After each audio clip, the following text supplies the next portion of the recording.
All right, everybody. Sorry about that. It must be a commercial break. I think I need a new phone. I'm trying to record my stories on these phones, and I keep getting cut off. But I don't want to restart the story all over again because it's probably going to do the same thing. So bear with me. This is part 2. So we had just said that Mr. Plexipus was talking about the metamorphosis, how an egg turns into a caterpillar and then to a chrysalis and to a butterfly.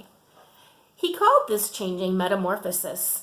Velma didn't want to forget this extra long word, so she repeated it again and again as she walked home. There she is. And there she is walking home repeating, metamorphosis, metamorphosis, metamorphosis. Oh, whoops, sorry about that. I think I scared a cat away. Molly, come back. If we were at school, I would sing you the song Metamorphosis. Frida, when you were in first grade, did you study butterflies? Velma asked her older sister. No, we learned about worms, Frida said. Fiona, when you were in first grade, did you study butterflies? Velma asked her middle sister. No, we found out about frogs, Fiona stated. Well, said Velma proudly, we are studying butterflies and metamorphosis. That's way cool, Frida declared, and Fiona bobbled her head in way cool agreement.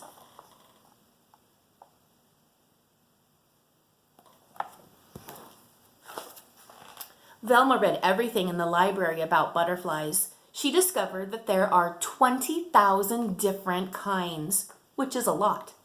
She adored the ones with colorful names, brown elfin, frosted flasher, sleepy orange, and the ones with funny names, comma, question mark, American snout. Not to mention the ones with strange names, morpho, painted lady, gossamer wing. There's lots of books about butterflies. I'll go ahead and show you that page. I wonder if she looked them up on the internet too. But her favorite butterfly of all was the orange and black monarch. When it got cold, all the monarchs would fly south to Mexico to stay warm. Velma thought this was an amazing coincidence because last winter vacation, she and her family had also flown south to Mexico to stay warm. In science, Mr. Plexipus announced that they would take a class trip to the Butterfly Conservatory, a place where real butterflies were collected and cared for. Because Velma didn't want to forget this extra long word, she repeated it again and again as she walked home. Conservatory, conservatory, conservatory. Frida, did you take a class trip in first grade? Velma asked her older sister. Absolutely, we went to the museum, Frida replied. Fiona, did you take a class trip in first grade? Velma asked her middle sister. Absolutely, we went to the aquarium, Fiona stated. Well, said Velma proudly, we're going to the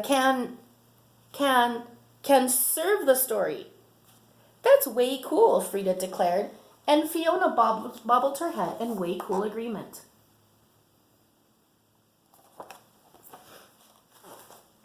The Butterfly Conservatory was surrounded by fancy flower beds and bedecked with banners of butterflies.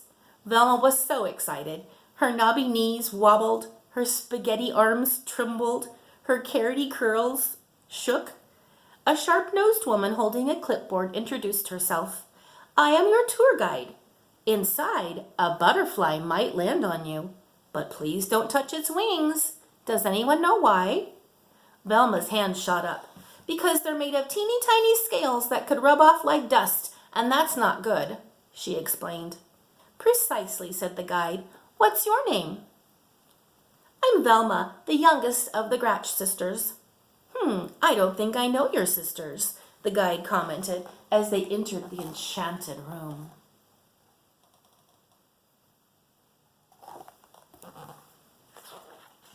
It was a magical space, Slathered in tall trees and tangled vines, water gurgled over rocks, and butterflies of every variety, giant swallowtails, short-tailed skippers, pygmy blues, and best of all, monarchs, flew up to forever. The guide explained that when it got colder in a couple of weeks, she would take the monarchs into the park and let them go free so they could fly to Mexico. This traveling was called migration. Because Velma didn't want to forget this extra long word, she repeated it again and again as she walked through the rainforest. Migration, migration, migration.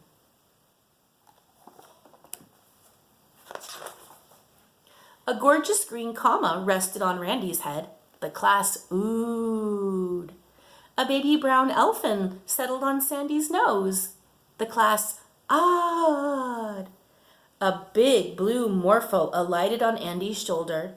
The class gasped, but not one single butterfly landed on any part of Velma. Time to leave, instructed Mr. Plexipus as they neared the exit. A tear formed in a distant corner of Velma's eye.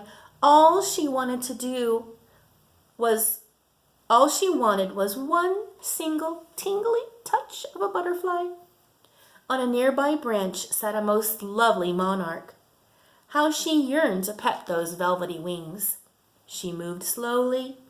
The class was leaving. One more inch. It was so pretty. She froze. If she touched its wings, it might. Velma couldn't do it.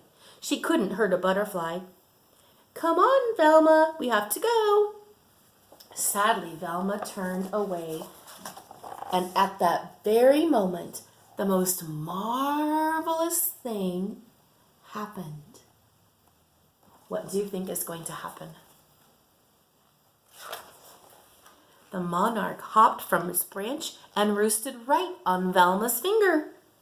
Delicate wings slowly folding, antenna twitching, weightless and wondrous, the insect sat. And Velma was in heaven.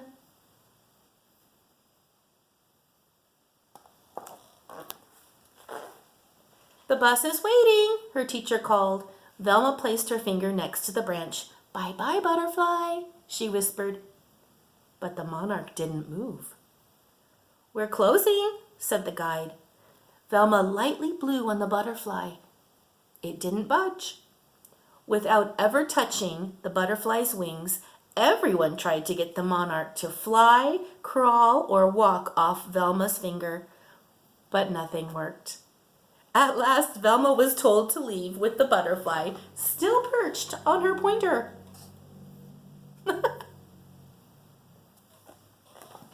It stayed there on the bus ride home.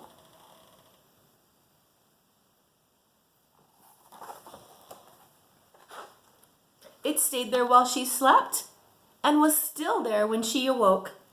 It stayed during gym, during math, during reading, during ballet, during soccer. Day in and day out, it stayed put on that pointer.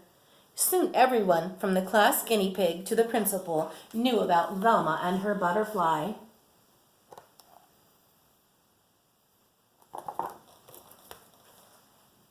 Mr. Plexipus lamented that Velma was positively the first Gratch ever sent to the principal's office twice. This stuck an oversized frown on Velma's face. Velma, Principal crossly commanded, it is time for the butterfly to go. Oh, I've tried to get it to go, Velma moaned, but it just won't. Well, no one will ever forget this, the principal fumed. Velma's frown pretzel twisted into a small smile. Hey, I know what to do, she proclaimed. Migration. What do you think she meant? Migration. Velma paraded Principal Crossley, Mr. Plexipus, her class, Frida, and Fiona to the park. Cars honked, people yelled, but despite all the commotion, the monarch did not move.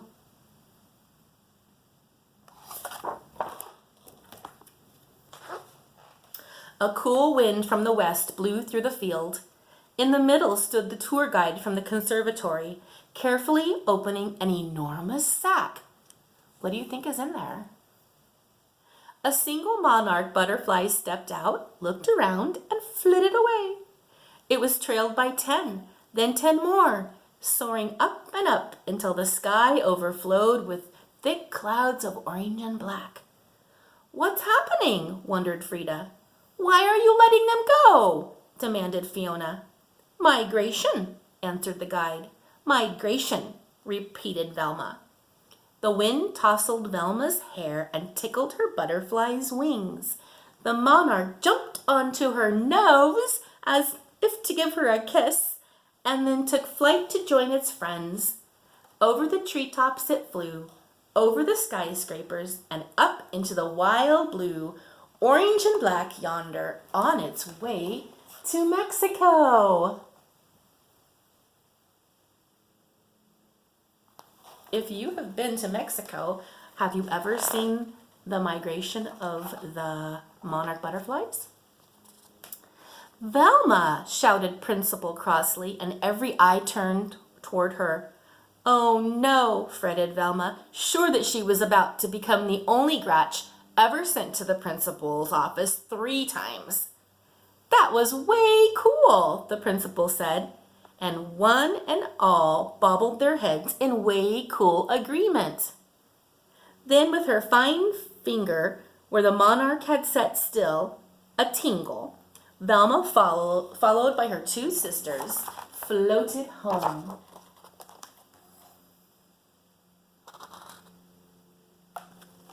And that is the end of the story.